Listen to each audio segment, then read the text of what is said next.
At long last, here we are, in the final mission of the Lightfall campaign. And what's our objective? That's right, to stop Calus from reaching the Veil and establishing a link to the Traveler. Wait, you're telling me that's been our goal this entire time, and that no progress occurred in the meantime? Nice. The structure so far has had us fail at stopping Calus twice so far already.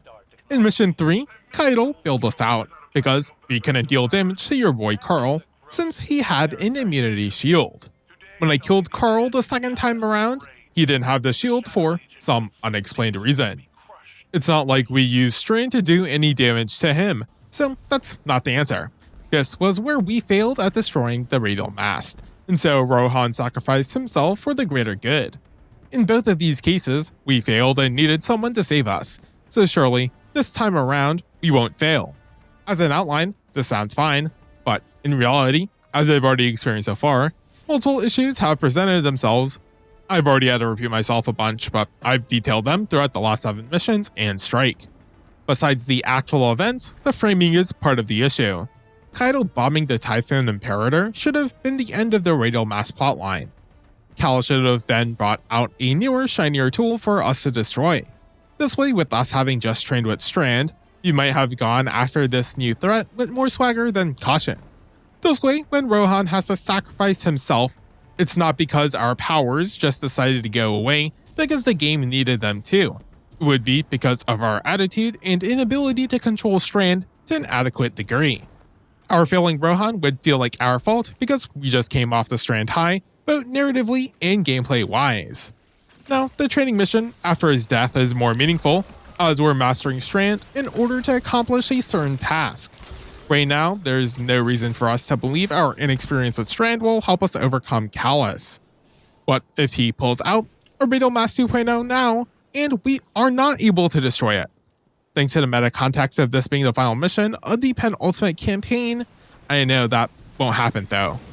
Another part of the problem is that we haven't interacted with Calus at all in this campaign. His cutscenes, while visually neat, have all been interactions with the witness. Putting aside the fact that I don't even have a personal connection to Calus, I know nothing about him aside from those cutscenes, and the few scant times he decided to talk to us. In the previous campaign, I knew Savathun had the title of the God of Lies and Cunning, and she proved it throughout the campaign, starting with the first mission. Well, even before the first mission, but in terms of the campaign, starting with the first mission. If we examine the first mission of Lightfall, we took down some of Calus's flagships, which he shrugged off. Then, Caiatl delayed his destruction of the Veil. Rohan traded with the Radial Mast. The redundancy of how expected it is for Calus to fail over and over again proves to me that he's a belligerent moron and not a threat I need to take seriously. We've even seen the witness reprimand him on these failures. This might be fine characterization for a regular old antagonist, but I don't think the intention of the writers was for us to think that the big bad guy of the penultimate campaign is an obtuse sphincter made manifest. Guardian, all of our training, all of our losses, it's brought us to this moment. We must stop Calus from reaching the Veil and establishing a link to the Traveler. Final stand, baby. If I can get this old Ishtar-era orbital beam thing up and running, might come in handy. I would suggest exercising an abundance of caution around untested Ishtar technology. I miss the old go in without a plan and hope for the best of Cyrus. That is a gross mischaracterization. Today shall be the end of Calus's reign. The Shadow Legion will submit or be crushed beneath my heel. The mission starts off similar to how this video did, except this time, the words are from Osiris. Everything has led to this moment, where we must stop Calus from reaching the Veil and establishing a link to the Traveler. It's just unfortunate that this moment can easily be confused for the same one from the first mission. While I don't have a problem with Nimbus as a character, their jovial attitude negates the full gravity of the presented situation. I, as a player, am not really taking this seriously either, even though we probably should be, much like our character in the game is. This is where Nimbus mentions untested Ishtar technology for the first time. I, for one, I'm glad Nimbus never mentioned this possibly important tool until now, our final stand against Calus. This unexplained Ishtar technology could have also served as the primary device for some progression in the main story. Even if we failed against Calus, if we get power or find some use for this device, then at the very least, we would have gotten some sort of explanation for why we had to take care of the trivial New Moonian tasks. Their following line is more telling. They claim to miss the old, go in with the old plan, and hope for the best of Osiris. Osiris objects to what he calls a mischaracterization. From what I know about Osiris, he's correct. But why would Nimbus then make this observation? It's because, from what we played, they are correct. Now, what could be causing this disconnect besides the existence of Strand? Osiris regaining some power and potentially being useful in some sense probably did get to his head and cause him to act more reckless than he otherwise would have. However, due to lack of character interactions we as the player experience, this could also just as easily not be the case, and could just be bad writing, being explained away through a joke. The other factor contributing to this problem is that there was never a time where we as a group took the time to investigate Calus and what he was up to. We can't come up with a plan if we aren't even concerned about getting to the point where we would have to make one. Like, even now, I have no idea what Calus is up to besides this vague explanation of him trying to link up with the Veil. Let alone having a concept of a plan, we don't even have a concept of a plan. Caiatl just says some vague words of crushing Calus. Rohan and Nimbus existing is fine, but their character development should have been saved for the future. Caiatl being related to Calus and then having her plot sidebarred is one of the most egregious mistakes when it comes to what this campaign should have been focused on. All jokes aside, if Calus is the big bad guy, then the entire focus of the story should have been on Caiatl and her plan to stop him once she arrived on the scene. Relegating such an important character to doing nothing is far worse than what she deserves. This joke by Nimbus, response by Osiris, and statement by Caiatl all do not sell me on the point that I should be afraid of what lies in store.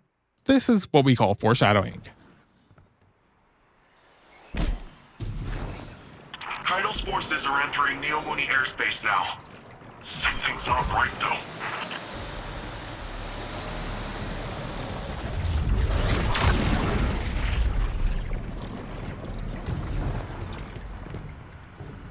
They've set up anti-air guns in our city!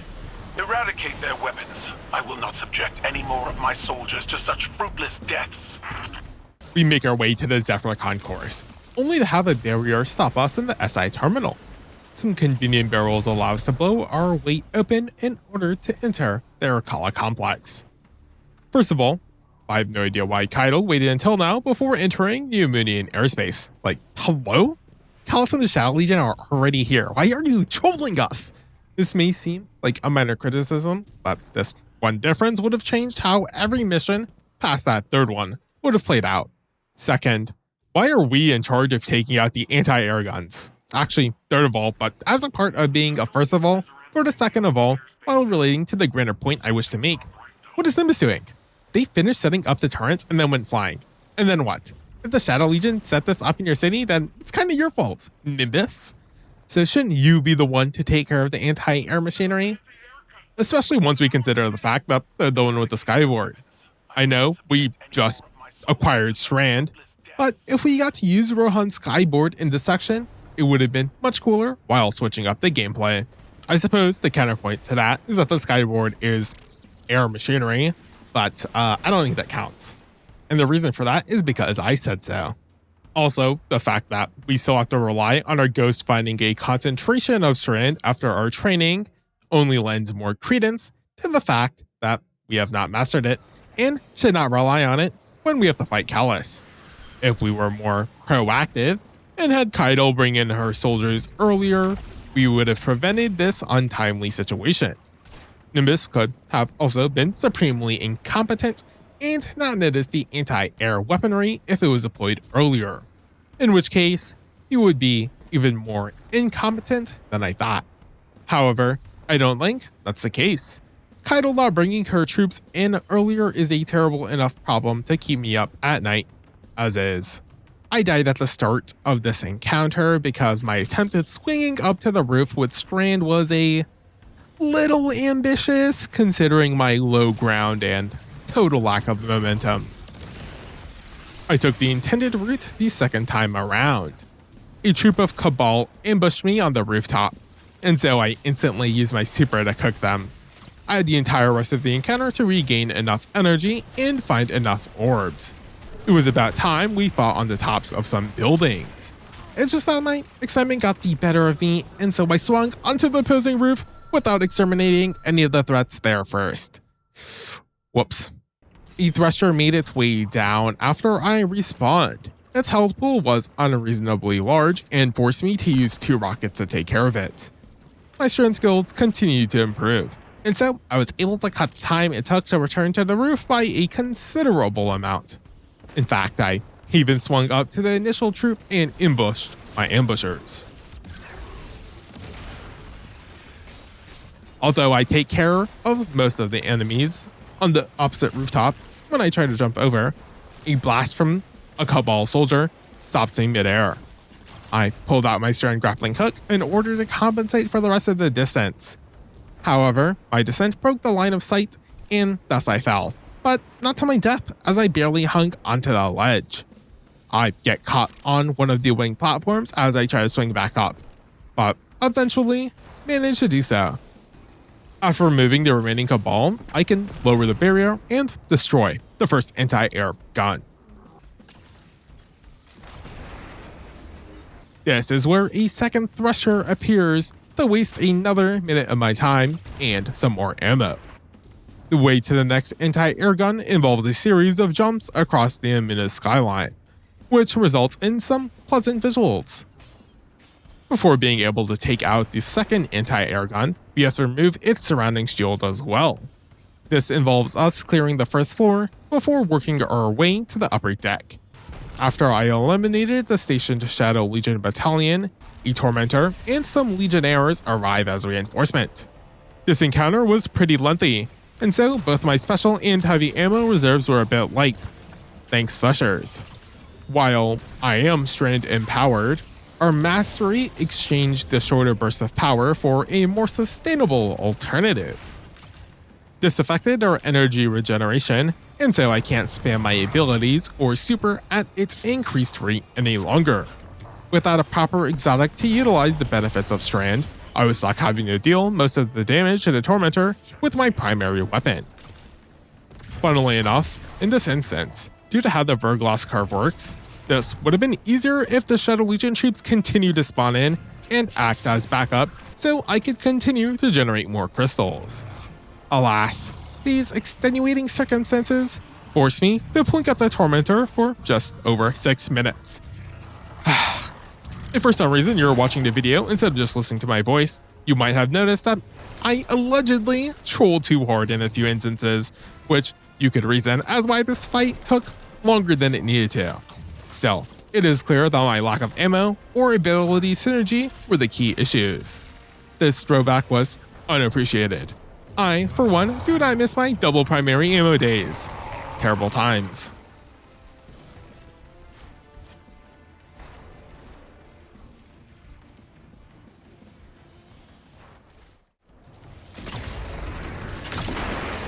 Anti-air guns are neutralized. My forces are rallying, but it will take some time. You're almost at the Veil, Guardian. Every moment wasted brings us that much closer to Calamity. So, this defense relay thing, taking a bit more work than I thought. It hasn't been turned on since the Ishtar days. Hope it still works. With the Empress's Legion routed, it may be our last line of defense. Sounds like someone's coming around to the untested Ishtar weapon. Caiatl informs us that her troops will still need more time as we've only just destroyed the anti-air weaponry. I'm not gonna drop the point of how she should have commanded her troops to land much sooner here again though. Oh wait, whoops. Like 5 missions ago sooner. Whoops. Osiris has no words of wisdom and instead just lets us know that we're nearing the Veil again. Nimbus is working on restoring a defense relay which would explain their absence. This task is taking more time than they thought, as no one has turned it on since the Ishtar days. Once more, I must mention how maybe we should have worked on this before the very moment we needed it, since we haven't been doing anything more important in the meantime. Osiris even refers to this untested technology as our last line of defense. What has Strand been then, huh? Somehow this power which contests the strength of Caiatl's army just is here now. So many of these issues only exist because nothing was done with them.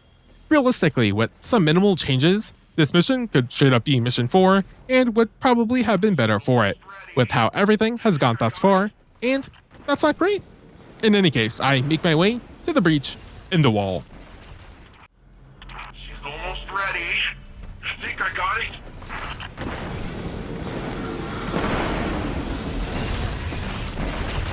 Whoa! Did you see that? Totally blend that.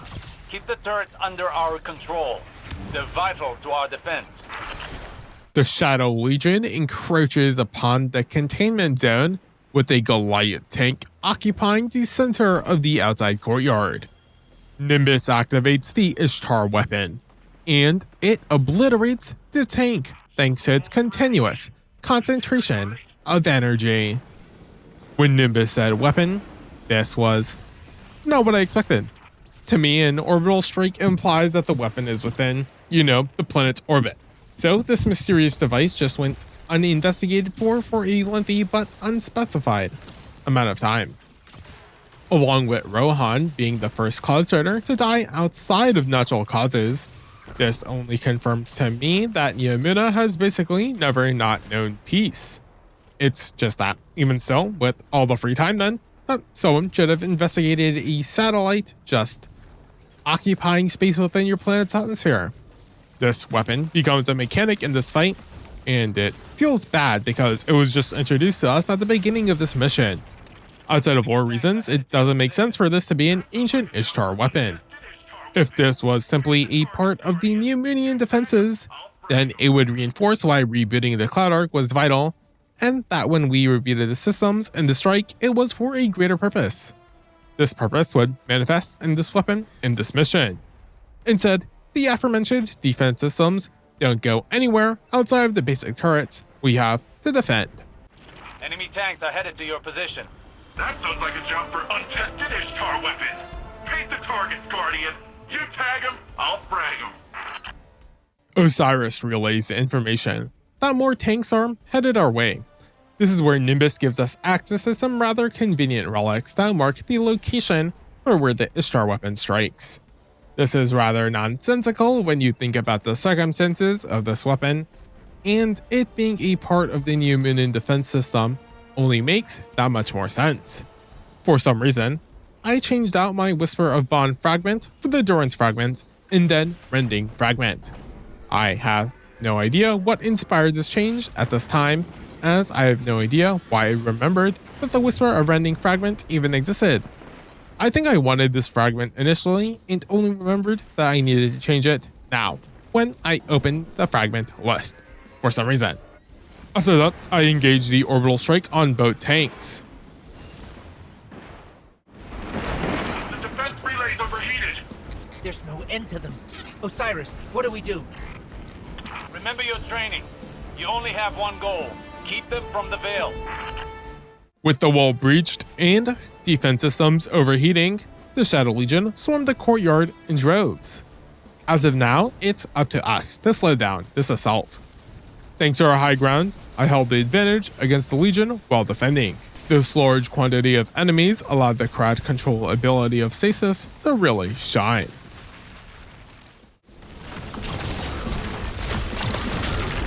Shadow Legion cowards, this is Empress Caiatl, the true sovereign of the Cabal. You've chosen to ally yourself with a gutless traitor worshipping a false god. We are Cabal. We eat the mountains, we drink the seas. If you've any shred of honor left, then at least give us the pleasure of a worthy battle. Caiatl arrives and delivers an epic speech to the traitorous Cabal. With the Shadow Legion increasing pressure, the arrival of her and her army at this time is a major boon. It also begins the next campaign banner encounter, where we engage the same gameplay loop. Having Caiatl and her troops fighting with us, though, adds to the scale of the fight, and is a nice progression in how this final stand outside the Veil vault unfolds. There's no end to them. Guardian, it's our day to die. We shall be immortalized in legend together. Caiatl's words cursed me as I ended up dying far too soon after. Although I only had a small bit of my health missing, the missile from a Goliath tank kills me with just one shot. I ended up dying earlier the second time around for the exact same reason. This time, the missile one-shot me from full health. That's almost as whack as the mods from Savathun's Throne World. The annoying part with them is that there were too many of them. Here, it's just that this encounter is rather lengthy due to the amount of troops while not being that complex mechanically. At least the second death cemented the danger of these tanks in my mind, and thus the third time around, I dodge out of the way. This does mess up my aim for the orbital strike, but I take it out the old-fashioned way with my Apex Predator. You're doing great, but I've got some bad news. We're out of juice. No more turrets. No more defense relay. Nimbus calls in with bad news. The turret and defense array are all out of power. It's up to us, Caiatl, and her troops to hold back the Shadow Legion. This time, the major threat is the fact that there are two imprints of Nezarec. While my Apex Predator was useful in dealing with the tanks, the blast immunity from the Tormentors limited its potential. If only there was some way to get around this. Alas, this eventually caused me to search for some heavy ammo, and although I thought I maintained a safe distance, the imprint managed to grab me and harvest my light. An almost identical situation occurred immediately after, although this time it's a little bit sillier. Instead of running it down into the Tormentors again, on my third time around, I decided to let Caiatl's troops retain the aggro from the Tormentors, as I slaughtered the weaker adds. Caiatl and some of the Ascendant Guard have infinitely more health than me, so them acting as tanks allowed me to focus less on trying not to die. I also decided not to take Strand because of the problem I had with it being forced upon me earlier. Sure, with the bonus movement and provided Strand grappling points, avoiding the imprints would be easier, but avoiding garnering attention from the imprints in the first place, while still being able to use my stasis kit, was the easiest solution. Retreat to higher ground. You need a more defensible position. This way, Guardian. We'll safeguard the vault together.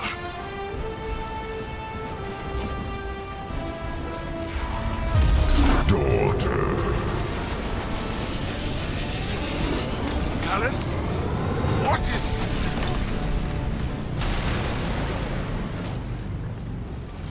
Guardian! Caiatl! Are you okay? The Veil's exposed. Keep them away from it, at all costs. Leave the Emperor to me. You must reach the Veil before the Shadow Legion. Do whatever you must to prevent the link. Through some method unknown to us, Calus blows open the vault and exposes the path towards the Veil. Caiatl will do her best to fend off her father. It's up to us to get to the Veil. Except, this entire time, Osiris has just been telling us to get to the Veil. I still have no idea what I'm supposed to do when I get to it, or how I'm supposed to prevent this supposed link. In fact, I still don't know what the Veil is. Instead of having him repeat this useless line, I much rather would have had Osiris expose the lore of the Veil to us in the most boring way possible, rather than have him literally say nothing. I start heading downward without even giving the upper entrance a glance. At this point in time, I was not fully engaged with the game due to the story not exactly being that exciting. I was more focused on reaching the end of the campaign, but not in the good way of wanting to find out what happens. I was more so just going through the missions in order to end it so I could go to bed. The long descent, along with the emptiness, results in a rather uncanny journey.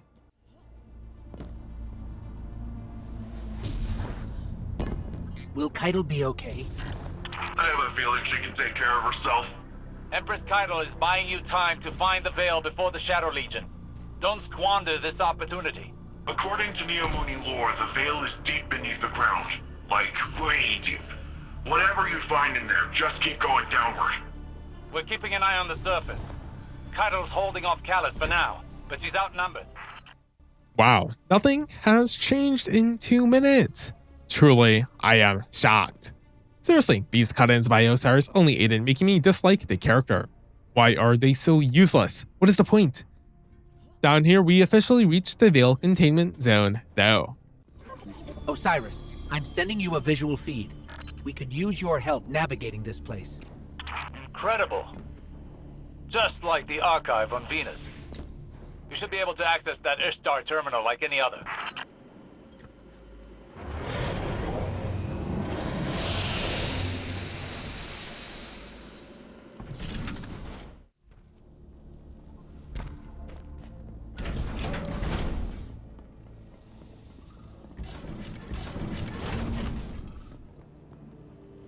That must be the Veil. It's massive. I feel a little strange. Don't know how to describe it. It almost gives me the same feeling as the Traveler. That doesn't make any sense, does it? Let's press on. At long last, I lay my eyes upon the Veil. Seeing it does not clear up anything, although our ghost feeling like it's related to the Traveler is kind of confirmation of what was implied. The face of the Veil, shifting light and effects are all aesthetically nice. It's not that loud, but you can hear some faint but deep gurgling sounds. I think this is an indication of the Veil being some sort of alien creature. We continue by taking the vents. For both our sakes, please don't fall.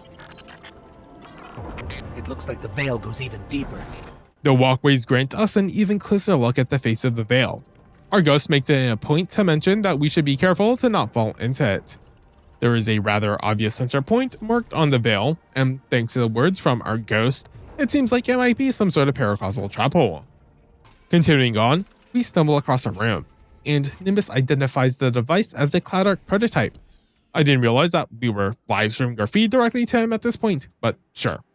Since there is a functioning Cloud, the fact that there was a prototype at some point is pretty obvious.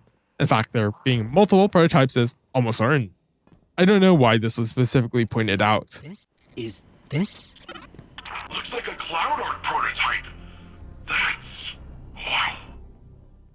Maybe if Nimbus or Rohan mentioned something about needing a Cloud Arc prototype for something, but otherwise it's just a cool thing that exists that might be useful in the future. This just being here as a cool world building object is fine. It's just that having a whole Nimbus voice line dedicated to it before the Veil is a tiny bit confusing. Surely, if we really needed to know it was a Cloud Arc prototype, there could have been an asset labeling it as such instead of dedicating a voice line to it. It's just rather unfortunate that considering the context of all that's come before, this freed up Nimbus voice line would probably not have gone to anything more useful. I held them off as long as I could. Calus is coming for you. It's in your hands now, Guardian. Give him the end he deserves. Caiatl informs us that she has done all she can. It is now up to us. The room we are in is some sort of observatory, although the seats are kind of whack and its medical nature might imply a more sinister tone. Through the glass, I can see the underside of the Veil and a platform beneath it. The Veil is large, but not nearly as large as I imagined it. There are also tentacles attached to the bottom. I have no idea if this has any thematic tie-ins in relation to its size or the creature, or it being a creature, or anything about the Veil, so I can't do any analysis on that end because I have no information on anything relating to the Veil, which is it's a little weird, huh? There being a platform underneath the Veil indicates to me that there is where I am headed. Writing the script, I also know that there is where we are headed. I'm asking it now instead of later. Why is the battle platform below the Veil? Story-wise, our ghost sets up us falling into the Veil as being bad. This is a perfect reason for us dying if we fall. Aesthetically, the lighting from the Veil is intense and dictates the encounter's tone. A boring gray room beneath the more interesting veil is baffling, but there is not that much of a reason to not just have it above. So instead of being an environment comparable to Savathun's islands, we instead have to fight in a rather standard and mostly generic looking room. Nice. I'm reading major shockwaves in the vault. The Emperor's smashing through that place. Hurry, Guardian. He'll get them before you. Calus is breaking into the containment zone directly, somehow. We're pretty far down, and the zone we saw had no obvious entrances, so I guess he's just digging down like a dwarf. I also wanted to mention that the fire effect in this final walkway looks pretty neat. I drop down. Cal stands in the middle of the room already, and I, of course, glide straight past the campaign banner.